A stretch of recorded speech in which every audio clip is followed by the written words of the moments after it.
आइए दोस्तों, numpy में अब स्ट्रिंग ऑपरेशन और कंपैरिजन एंड इंफॉर्मेशन देखते हैं। सबसे पहले हम अपनी numpy को इंपोर्ट कर लेते हैं दोस्तों। चलिए, हमने इंपोर्ट कर लिया है। अब आगे देखते हैं। दोस्तों, हमने यहाँ पे दो स्ट्रिंग क्रिएट की है। पहली स्ट्रिंग में है डेटा एनालिस्ट, दूसरी में है साइंस प्रोजेक्ट। और ये पूरा नाम हमारे चैनल का है दोस्तों, डेटा एनालिस्ट साइंस प्रोजेक्ट। चलिए, अब इनको हम क्रिएट कर लेते हैं, इनको रन करते हैं। तो देखिए, ये रन हो गया है। अब अगर इन्हें हमें जोड़ना है तो दोस्तों हम ऐड फंक्शन का यूज करेंगे और अपना सिंटैक्स हमारा है np.char। char के अंदर हमारे सारे फंक्शन हैं, जिसमें से एक फंक्शन ऐड है। ऐड को यूज करेंगे .add और राउंड ब्रैकेट के अंदर स्ट्रिंग 1 और स्ट्रिंग 2 देके हम इसको रन कराएंगे दोस्तों। और देखिए, इसने हमें ऐड करके दे दिया है। देखिए, यहाँ से यहाँ तक और देखिए यहाँ से यहाँ तक इसने ऐड करके दे दिया है और इसका डेटा टाइप भी दिया है U27। ठीक है दोस्तों। अगर दोस्तों हम मल्टीप्लाई फंक्शन का यूज करते हैं तो देखिए क्या मिलता है हमें। हमारा सिंटैक्स है दोस्तों np.char.multiply राउंड ब्रैकेट स्ट्रिंग 1, 2। ठीक है, यहाँ पे हम 2 से मल्टीप्लाई कर रहे हैं। तो अब इसको हम रन करेंगे तो देखिए दोस्तों, इसने हमें क्या दिया है, डेटा एनालिस्ट और डेटा एनालिस्ट। 2 बार इसने हमें डेटा एनालिस्ट दे दिया है। ठीक है, जो फर्स्ट स्ट्रिंग थी उसको इसने 2 बार दे दिया है। ठीक है दोस्तों। अब देखिए दोस्तों, अगर हम अपने मतलब स्ट्रिंग 1 को कैपिटलाइज करना चाहते हैं तो हमारे पास फंक्शन है np.char.capitalize और उसमें हम स्ट्रिंग 1 दे रहे हैं। और देखिए ये क्या करेगा, ये जो हमारी स्ट्रिंग 1 है, देखिए पूरी ही ये अपर केस में है दोस्तों, जैसे कि आप देख पा रहे हैं।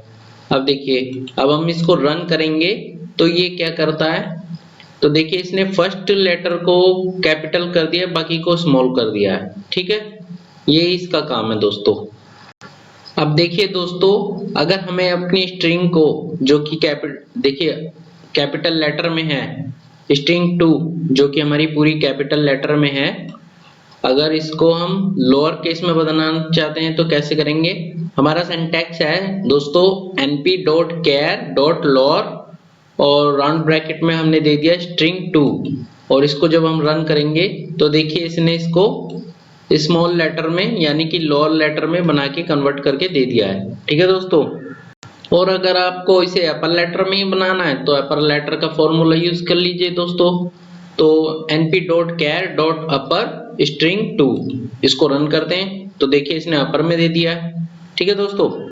और अगर दोस्तों आपको टाइटल फंक्शन यूज करना है तो देखिए np.char.title और उसमें हमने राउंड ब्रैकेट में स्ट्रिंग 2 लिखी है और इसको रन करते हैं तो देखिए इसने क्या करा है, जो फर्स्ट लेटर है उसको कैपिटल कर दिया है और बाकी को इसने स्मॉल में कर दिया है। देखिए इसे कहते हैं टाइटल। ठीक है दोस्तों।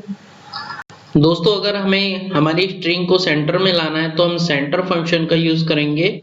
हमारा सिंटैक्स रहेगा np.char.center और स्ट्रिंग 1 कोमा और इसको स्ट्रिंग को हम सेंटर में कितने वर्डों में मतलब लाना चाहते हैं वो हमने 50 दिया है।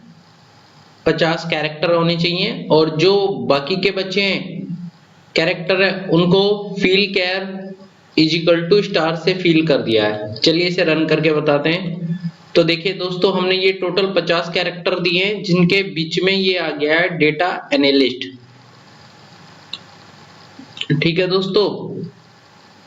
चलिए, और अब देखिए दोस्तों, अगर हमें स्प्लिट फंक्शन का यूज करना है तो हम स्ट्रिंग 1 में कर रहे हैं। हमारा सिंटैक्स है np.char.split राउंड ब्रैकेट के अंदर हमने दोस्तों स्ट्रिंग 1 दिया है। अब इसको हम रन करते हैं तो देखिए हमें क्या मिलता है।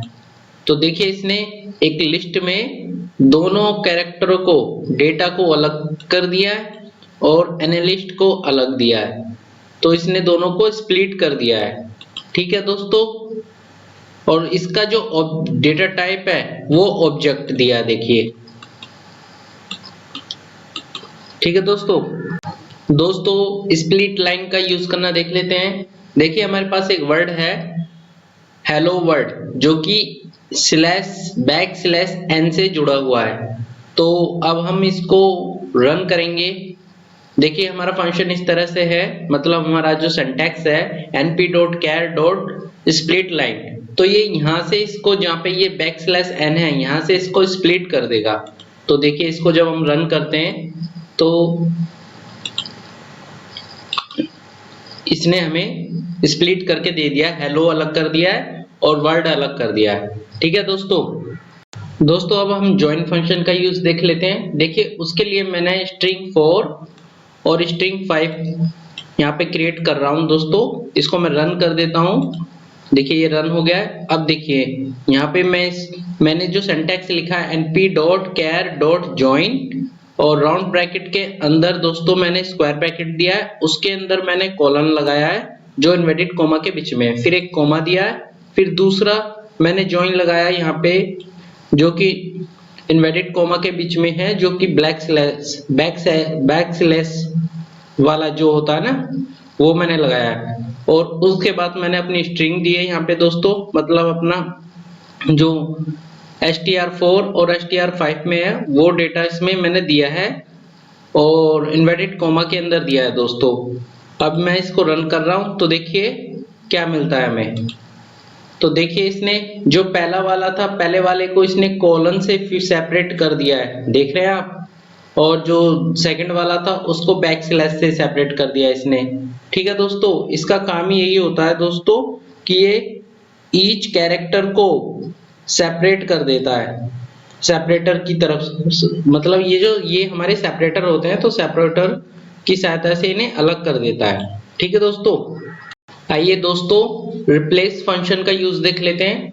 देखिए मैंने एक स्ट्रिंग बनाई है जो कि है स्ट्रिंग 6 के नाम से, जिसमें मैंने डबल इन्वर्टेड कोमा के अंदर DASP, जो कि मेरे चैनल का नाम है, डेटा एनालिस्ट साइंस प्रोजेक्ट, ठीक है, इसको दिया है। अब मैं इसको रन करा देता हूं। देखिए रन हो गया है। अब देखिए मैं इसको रिप्लेस कराऊंगा DASP को डेटा एनालिस्ट साइंस प्रोजेक्ट से। तो उसके लिए मेरा सिंटैक्स है दोस्तों np.char.replace string 6 और उसके बाद मैं दूंगा अपना डेटा, मतलब ये जो हमने इन्वर्टेड कॉमा में लिखा है इसको यहाँ पे लिखेंगे और उसके बाद जो हमें रिप्लेस करना है उसको लिखेंगे। ठीक है, अब इसको रन करते हैं दोस्तों। तो देखिए इसने दे दिया है डेटा एनालिस्ट साइंस प्रोजेक्ट। ठीक है दोस्तों, इस तरह हम रिप्लेस कर सकते हैं। आइए दोस्तों अब हम इक्वल फंक्शन का यूज देख लेते हैं। देखिए इक्वल फंक्शन मैंने स्ट्रिंग 1 और स्ट्रिंग 2 पे लगाया। क्या ये दोनों इक्वल हैं, ये जानने के लिए अगर होंगी तो ये ट्रू देगा, नहीं तो फॉल्स देगा। तो हमारा सिंटैक्स है np.char.equal राउंड ब्रैकेट में स्ट्रिंग 1 और स्ट्रिंग 2। चलिए इसे रन करते हैं। तो देखिए इसने फॉल्स दिया है क्योंकि ये दोनों इक्वल नहीं है। क्योंकि देखिए मैं आपको दिखा देता हूं इक्वल क्यों नहीं है। क्योंकि दोस्तों स्ट्रिंग 1 में जो है वो है डेटा एनालिस्ट और स्ट्रिंग 2 में जो है वो है साइंस प्रोजेक्ट, तो ये दोनों अलग अलग हैं, इसलिए ये फॉल्स रिजल्ट दे रहा है हमें। ठीक है दोस्तों, और इसी तरह दोस्तों आप equal, non equal, greater than, less than, ये सभी हमारे कंपैरिजन ऑपरेटर हैं, इनका यूज कर सकते हैं आप। ठीक है दोस्तों, अब दोस्तों काउंट फंक्शन का यूज कर लेते हैं। देखिए हमारी स्ट्रिंग 1 में जितनी भी ए आए होंगे, ए कैपिटल मतलब ए लेटर आए होंगे, ये उनको काउंट करके दे देगा। तो हमारा सिंटैक्स है np.char.count राउंड ब्रैकेट के अंदर स्ट्रिंग 1 और उसमें कॉमा लगाया, उसके बाद इन्वर्टेड कॉमा में हमने ए दिया दोस्तों यहाँ पे, जैसे कि आप देख सकते हैं। और अब इसको मैं रन करता हूं तो देखिए इसने हमें 4 दिया है, यानी कि 4 दिया है। तो हमारे जो डेटा एनालिस्ट वाला है, देखिए इसमें यहीं देख लेते हैं, देखो इसके अंदर स्ट्रिंग 1 है तो यहाँ पे 4 ए शो हो रहे हैं दोस्तों, और वो इसने निकाल के दिए हैं। इस तरह हम काउंट फंक्शन को भी यूज करते हैं। ठीक है दोस्तों, और अब मान लीजिए हम दोस्तों an को फाइंड करना चाहते हैं अपनी स्ट्रिंग 1 में से कि ये कितनी बार आया है। तो देखिए इसको काउंट करेंगे np.char.count राउंड ब्रैकेट में स्ट्रिंग 1 देंगे, कॉमा लगाएंगे और इन्वर्टेड कॉमा में हमने an वो वैल्यू दी जो हमें फाइंड करनी है। तो चलिए इसको रन करते हैं। तो देखिए इसने 1 दिया है और मैं आपको दिखा देता हूं। देखिए यहाँ पे जो स्ट्रिंग 1 है उसमें हमारा डेटा एनालिस्ट है और इसमें an एक टाइम आया है दोस्तों, जैसा कि आप देख रहे हैं इसने हमें रिजल्ट दिया है जो। ठीक है दोस्तों।